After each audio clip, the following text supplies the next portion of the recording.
Hey guys, what's up? Your man NBA fan crazy or so as the last video I talked about the storyline about the Toronto Raptors and the injuries.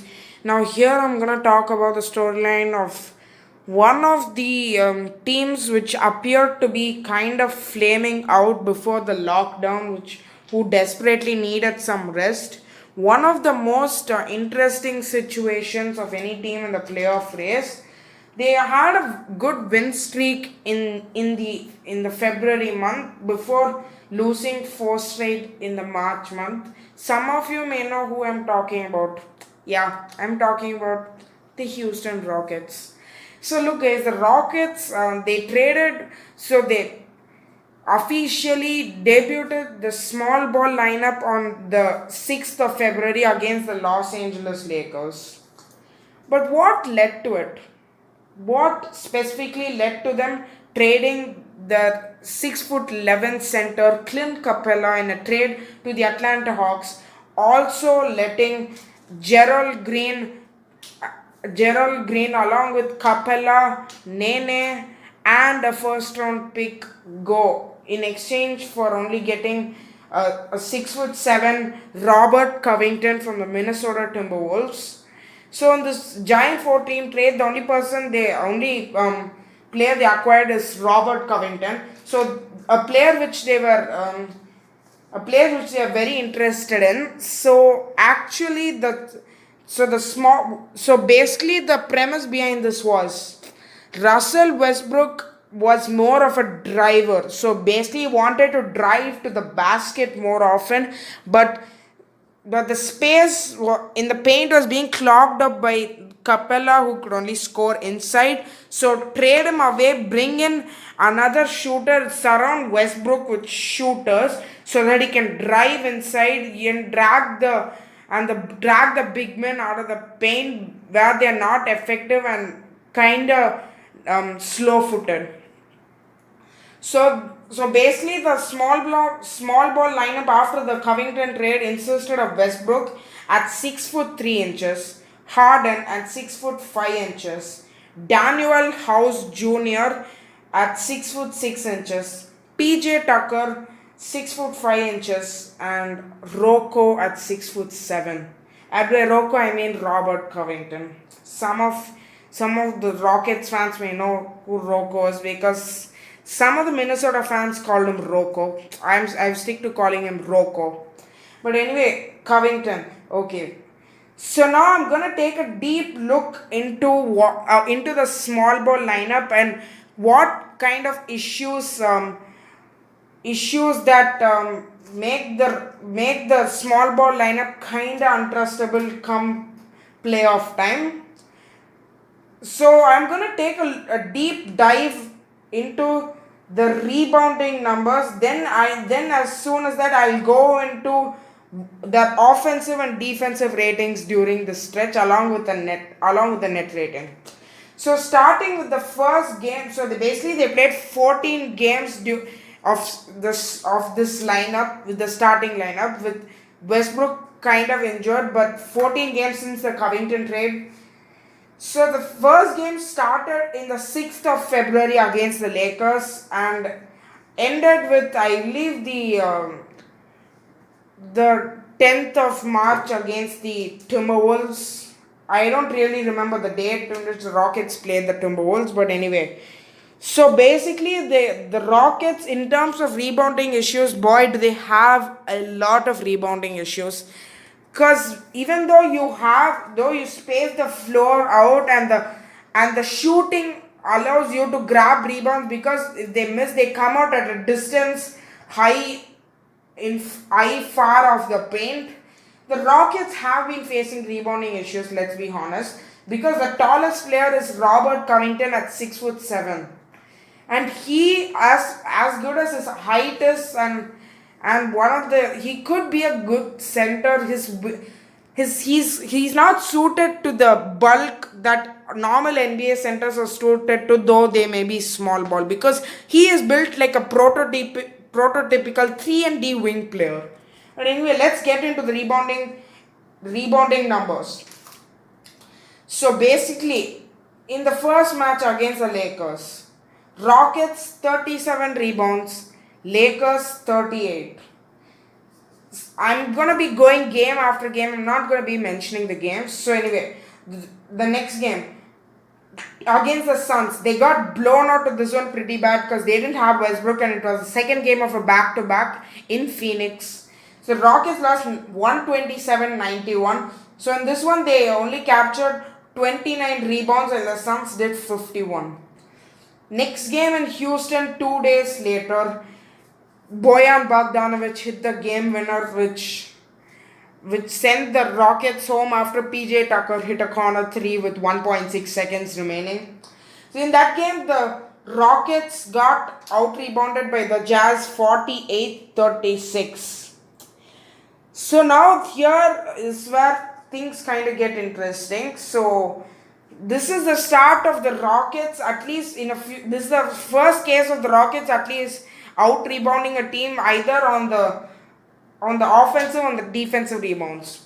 So the Rockets in the fourth game of the small ball lineup against the Celtics, they actually played the Celtics and they won 116-105. So in that game, the Rockets got out-rebounded by the Celtics 48-45. But on the defensive end, they out-rebounded the Celtics 40-38. Wow, for a team which has rebounding issues, that is a good thing, because with a tall player being only 6'7", that's good for a team which has committed itself to what people may call pin-size small ball like the Rockets have. Now let's go to the next game after the All-Star break against the Warriors. So the Rockets play the Warriors in San Francisco and they blew them out 135-105. So in that game, the Warriors again out-rebounded them 40-36. But on the defensive glass, the Rockets out-rebounded the Warriors 28-27. Second good case of at least out-rebounding a team on the defensive glass, you wonder. Now getting to the Rockets on the second Jazz game, and this one was in Utah. Jeff Green had come to the Rockets then. They won the game 120-110. Jordan Clarkson put up crazy number of points, but wasn't enough for the Jazz to overcome the Rockets. The Rockets beat the Jazz 120-110. The Jazz out-rebounded the Rockets again 46-42, and there was no out-rebounding them on either the offensive or the defensive glass. I think the Rockets are tied with the Jazz on the offensive glass. And in the next game, the Rockets was Knicks in Houston. So the Knicks out-rebounded the Rockets 54-38, though the Rockets won 123-112. No other out-rebounding the opponent again on the offensive and the defensive glass. Then the next game, the Grizzlies came to town and the Rockets bet them handily 140-112. So the Grizzlies out-rebounded the Rockets 49-44, though the Rockets won by 28 points. But the Grizzlies got out-rebounded on the defensive glass by the Rockets 35-27. That's another case where the Rockets out-rebounds an opponent on the defensive glass. So now next second, let's get to the game against the Celtics, one which I probably remember if I was a fan watching small ball, though I am no Rockets fan, but just a team which is enthusiastic by the way the Rockets play basketball. So they won the game 111-110 in overtime after having a 6-point lead with the Westbrook dunk on Jaylen Brown. So in that game, the Rockets won 111-110. The Celtics out-rebounded them again 54-53. But wait, the Rockets out-rebounded the Celtics on the defensive glass 41-40. Good fourth case for a team like the Rockets to get going and to out-rebound a team like the Celtics. 41 to 40, though the Celtics respectfully were missing Kemba Walker. So next game, a game which many Rockets fans don't want to remember. They lost to a very bad team in the Knicks. Though that happens for many teams, and I am willing to excuse the Rockets for what happened. You cannot deny the fact that the rebounding numbers completely came down against the Knicks. They got out rebounded by the Knicks 65 to 34. So basically they got out rebounded by the Knicks 65 to 34, and they gave up 20 offensive rebounds to the Knicks because the Knicks have a glut of power forwards. They have Taj Gibson, they have Julius Randle, they have Bobby Portis, and they have 7-foot young developing center Mitchell Robinson. So anyway, the Rockets had a letdown. Next game, another one in the books. Don't want to remember that game if you're a Rockets fan. The only time they out rebounded a team in only offensive boards in the stretch. So the Clippers won 120 to 105, but the Clippers led handily in the whole game, except in the fourth quarter. The Rockets wanted to at least make it look close. So the Clippers out rebounded them 57 to 51, but the Rockets, good. They out rebounded a team on the offensive glass 15 to 9. So getting to the next game, next game, Rockets Hornets, or many of us know what that game is for. James Harden got the quadruple double. He had 30 points, I think it's 14 rebounds, he had 10 rebounds, I think he had 10 assists and 10 turnovers, which the Charlotte Hornets announcer Eric Collins called and gleefully enthusiastic at. So anyway, that they out rebounded the Hornets 42-30. Oh my God. The team has gradually improved from the point when they face the Lakers till now. Because though I was actually on the gathering stats, I saw improvement in the team, at least based on either the defensive and the offensive glass. They out rebounded the Hornets 42-30, and they out rebounded the Hornets on the offensive glass 13-6, out rebounded the Hornets on the defensive glass 29 to 24. But the Rockets lose 108 to 99. Then the next game on a back-to-back, coming back to Toyota Center in Houston, Magic just washed out the Rockets 126 to 106.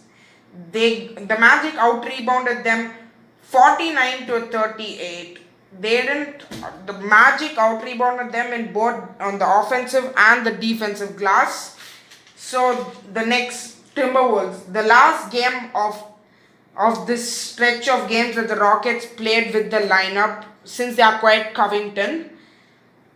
The Rockets look like to me the team that desperately needed a break getting into the hiatus, because they in the 14 games that they played, though when they got to a spectacular start, I'll get to that after the rebounding numbers.